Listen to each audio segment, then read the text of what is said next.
The sound of expensive technology shattering against marble floor echoed through the gleaming corridors of Westbridge Corporation like a gunshot.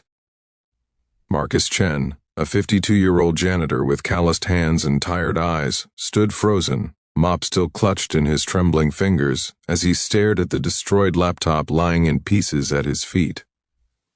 The CEO's laptop, the device that contained years of confidential corporate data, strategic plans, and information worth millions. His entire body went cold as he realized what he had just done. In one clumsy moment, while cleaning the executive floor after midnight, his mop bucket had caught the edge of the marble conference table, tipping forward and sending the sleek silver laptop crashing to its destruction. Marcus felt his world collapsing. This job was everything to him. It was how he paid for his daughter Emma's medications, how he kept food on their table, how he maintained even a shred of dignity as a single father who had lost everything else. If you believe in second chances, in the power of kindness, and in stories that remind us of our shared humanity, please take a moment to like this video, leave a comment sharing your thoughts, and subscribe to our channel. Your support means the world, and it helps us bring more inspiring stories to life. Marcus had not always been a janitor scrubbing floors in the early morning hours. Once, he had been a respected software engineer, a loving husband, a father with dreams as big as the sky. But life has a way of rewriting our stories without our permission. His wife Sarah had died 4 years ago from a sudden aneurysm, leaving him alone with their 7-year-old daughter Emma, who had been diagnosed with a rare autoimmune disorder that required constant medical care and expensive treatments. The medical bills had devoured their savings like a hungry beast. His career had crumbled as he struggled to balance Emma's hospital visits, her endless appointments, and the demands of his high-pressure job. Eventually, he had been let go. The descent had been swift and merciless. Engineering positions required references he no longer had, a consistent work history he could not provide, and a mental clarity that grief and exhaustion had stolen from him. So Marcus had taken the only job he could find that offered night shifts, allowing him to be home when Emma needed him during the day.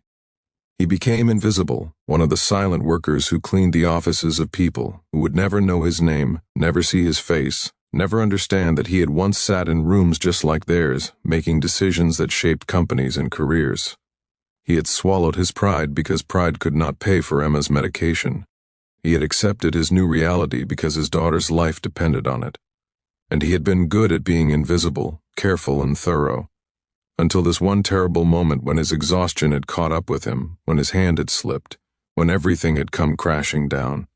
The next morning, Marcus was summoned to the boardroom. He had not slept. He had spent the night alternating between panic and prayer, knowing that he would be fired, possibly sued, definitely unable to find another job once word got out about what he had done. He thought about Emma, about her bright smile despite her pain, about how he would tell her that Daddy had made a mistake that would cost them everything. As he entered the boardroom, he felt 20 pairs of eyes turn toward him with expressions ranging from curiosity to contempt. The CEO, Richard Westbridge, sat at the head of the massive table, his face unreadable. Marcus had never been this close to him before. He had only seen him from a distance, a powerful figure striding through hallways with purpose and authority. Marcus began to apologize, his words tumbling out in a desperate rush, but Mr. Westbridge raised his hand for silence. The room fell quiet. Then the CEO did something unexpected. He stood up and asked Marcus to sit down. Confused and terrified, Marcus obeyed. Mr. Westbridge explained that yes, the laptop had been destroyed, but their IT department had managed to recover the hard drive. However, in the process of recovery, they had discovered something else, something that had nothing to do with corporate data. They had found a hidden partition on the laptop, a section that Marcus's accidental destruction had inadvertently exposed. The IT team had found encrypted files that, once opened, revealed evidence of massive corporate fraud orchestrated by 3 of Westbridge Corporation's senior vice presidents. The room erupted in whispered conversations. Marcus sat in stunned silence as Mr. Westbridge continued. For months, the CEO explained, he had suspected something was wrong. Numbers had not added up, reports had seemed manipulated, but he had not been able to prove anything. The corrupt executives had been using his personal laptop, which they occasionally had access to hide their illegal activities, believing it was the last place anyone would look. They had created hidden files, encrypted and buried deep within the system, thinking they were safe. But Marcus's accident had led to a complete forensic analysis of the device, and now everything had come to light. Evidence of embezzlement, of falsified reports to shareholders, of schemes that had stolen millions from the company and its investors. Mr. Westbridge looked directly at Marcus, and his eyes held something that looked almost like gratitude. He told the boardroom that this janitor, this man they had probably never noticed, had accidentally uncovered the truth that would save the company from collapse. Then the CEO did something that left Marcus speechless. He asked Marcus about his background. Hesitantly, Marcus explained his education, his previous career, his fall from grace, his daughter's illness, and the impossible choices that had led him to that mop and bucket. He spoke with quiet dignity about loving his daughter more than his pride, about doing what needed to be done to keep her alive and safe. The boardroom was silent. Several executives looked down at their papers, suddenly uncomfortable. Mr. Westbridge nodded slowly, processing everything he had heard. Then he made an announcement that would change Marcus's life. Effective immediately, Marcus would not be fired. Instead, he was being offered a position in the company's IT security department, working directly with their team to implement better safeguards and oversight systems.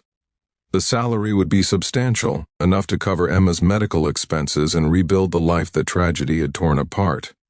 But more than that, Mr. Westbridge explained, the company would establish a fund in Sarah Chen's name to help other employees facing medical crises, ensuring that no one else would have to choose between their career and their family's health. Marcus felt tears streaming down his face, not tears of shame anymore, but of overwhelming relief and gratitude. His hands, which had pushed mops and scrubbed floors with quiet determination, were shaking. He thought about Emma, about how he would go home and tell her that everything would be okay now, that Daddy's mistake had somehow become their miracle. He thought about his late wife Sarah, and he hoped that somehow, somewhere, she knew that their daughter would be taken care of, that the struggle was finally over. Mr. Westbridge extended his hand to Marcus, and as they shook hands, the CEO said something that Marcus would never forget. He said that sometimes God works through broken things, through shattered pieces, through moments that seem like disasters but are actually divine interventions. The laptop had to break for the truth to come out. Marcus had to fall for him to understand what truly mattered. And now, from those broken pieces, something beautiful and whole was being built. If this story touched your heart, if it reminded you that our struggles have meaning, and that redemption can come from the most unexpected places, please like this video and share it with someone who needs hope today.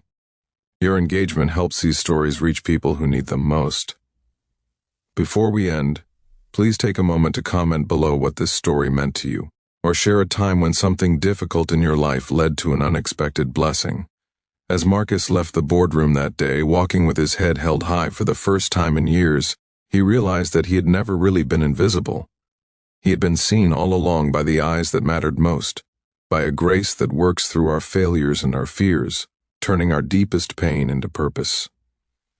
The janitor who broke the CEO's laptop had not destroyed his future, he had unlocked it. And in that breaking, in that terrifying moment of accident and consequence, an entire company had been saved, corrupt men had been exposed, and one father's faithful perseverance had finally been rewarded. Sometimes the things we break are exactly the things that needed to be broken.